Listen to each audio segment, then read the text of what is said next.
আসসালামু আলাইকুম। আমরা আজকে আলোচনা করব একটি বহনকারী ভাতের বাটি নিয়ে।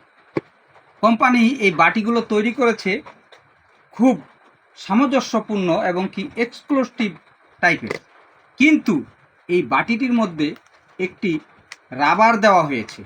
এই ঢাকনাটির সাথে সংযুক্ত করো এই রাবারটি।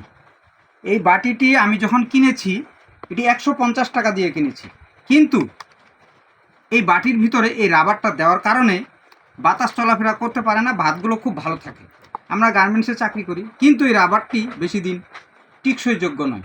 এটা ভেঙে যায়, ছিঁড়ে যায়, হারিয়ে যায়। এই বাটি ধুয়ে বাসার মধ্যে রাখলে হঠাৎ করে বাড়িতে এই ইঁদুরে এটা কেটে ফেলে নিয়ে চলে যায়।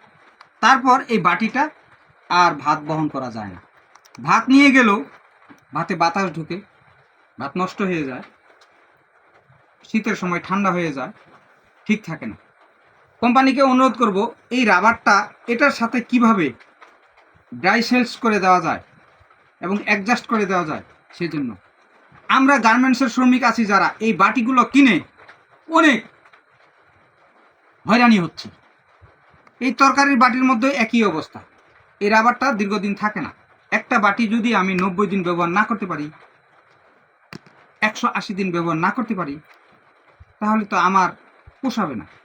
এই বাটিটি উচিত ছিল কোম্পানির এই রাবারটা না দিয়ে এই বাটিটার মধ্যেই এখানে একটা ব্যবস্থা করে দেওয়া।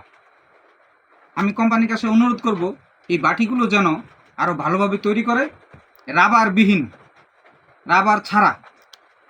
তাহলে আমরা এর বাটিগুলো কিনতে পারবো, আরও ভালোভাবে ভাত বহন করতে পারবো।